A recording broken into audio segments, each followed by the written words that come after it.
Hello, my dear students. Welcome back to my channel. If you are looking to unlock the secrets of deferred annuities, you've come to the right place. So, sa video na ito, ang pag-uusapan naman natin ay about deferred annuity. And our objective is to calculate the present value of a deferred annuity. So, ano bang ibig sabihin ng deferred annuity? Kapag sinabi natin deferred annuity, it is an annuity that does not begin until a given time interval has passed.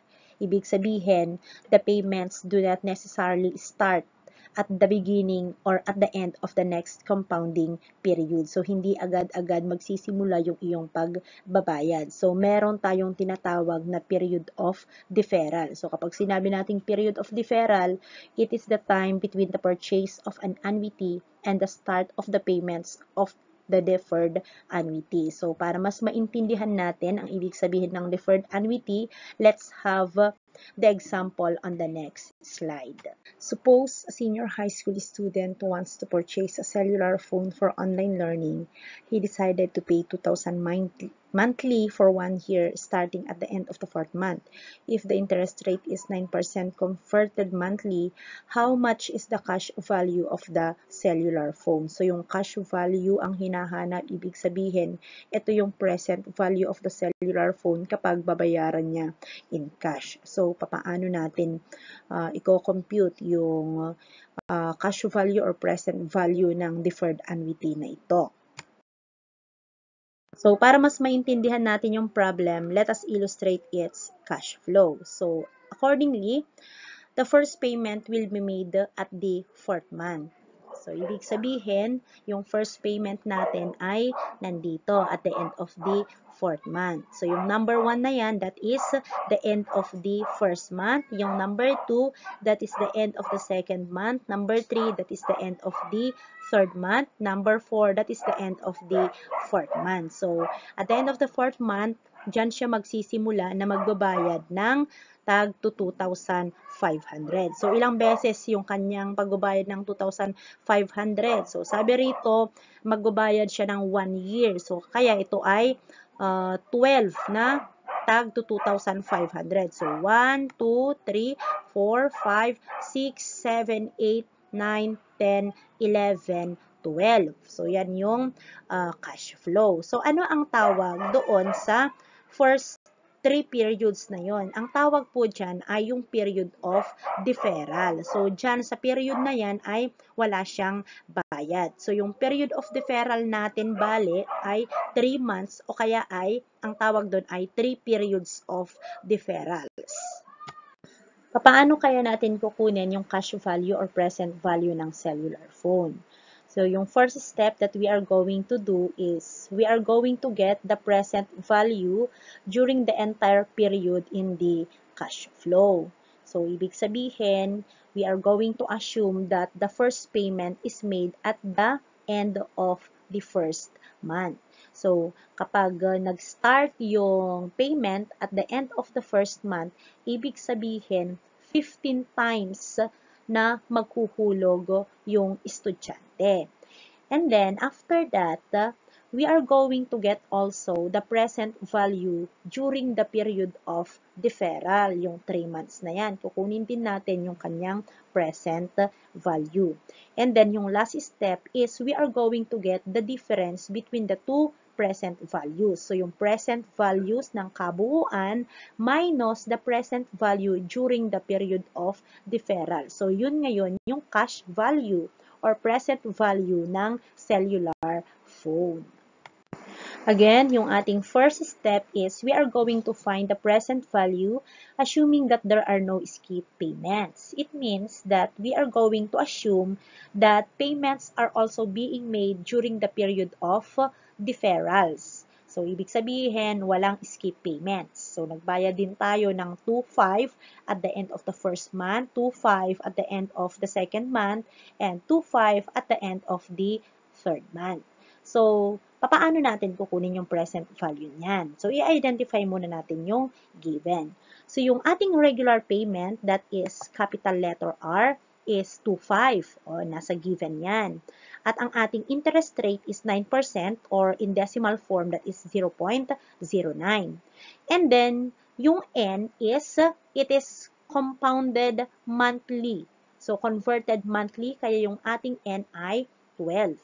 And yung T natin dito is 15 months. Bakit 15 months? Kasi nga, inassume natin na hindi lang siya isang taon na maghuhulog, kundi pati rin yung 3 buwan na period of deferrals. Kaya isinama natin yon. So, ito, 12 months yan, plus 3 months, that is equal to 15 months, or in year, kasi dapat yung ating time or T ay naka-convert sa year. So, 15 months in year, that is 15 divided by 12, that is 5/4 year. Next, compute na natin yung kanyang present value. So, anong formula yung gagamitin natin? Yung formula ba ng ordinary annuity, simple ordinary annuity, or formula ng simple annuity due? So, dito yung payment ay at the end of the 4th month. So, ibig sabihin, end, kaya ang gagamitin natin ay simple ordinary annuity. So, simple ordinary annuity kasi yung kanyang payment interval at saka compounding period ay parehas na monthly. Kaya, simple ordinary annuity ang ating gagamiting formula. So, ito yung formula sa pagkuha ng present value ng simple ordinary annuity. So, R times the quantity of 1 minus the quantity of 1 plus r over n raised to negative nt all over r over n. Okay, so kapag isa-substitute natin yung mga given dito sa ating formula, we have P equals 25 times the quantity of 1 minus the quantity of 1 plus 0.09 divided by 12 raised to negative 12 times 5 over 4 all over 0.09 divided by 12. If we are going to simplify that further, yung 0.09 divided by 12, that is equal to 0.0075. And then ito, yung negative 12 times 5 over 4, that is negative 12 times 5, that is negative 60. Negative 60 divided by 4, that is negative 15. So, kapag ito ay itinype natin sa ating calculator, kailangan natin gumamit ng calculator. Ano? Kasi mahirap niyang imano-mano. Baka abutin tayo ng ilang oras, ilang minuto. So, yung ating makukuhang sagot ay P equals 35,342.49. O, next step naman tayo. So, katulad ng sinabi ko kanina, pagkatapos nating kunin yung present value during the entire period in the cash flow, ay kukunin naman natin yung present value of the payments made during the period of deferral. So, ang magiging given natin is, ang ating regular payment pa rin ay 2,500. Ang kanyang interest rate ay 9%. Ang N, that is the compounding frequency, which is converted monthly, kaya ito ay 12. And then, yung ating T ay 3 months na lamang. Kasi nga, ang hinahanap lang natin dito ay yung present value during the period of deferral.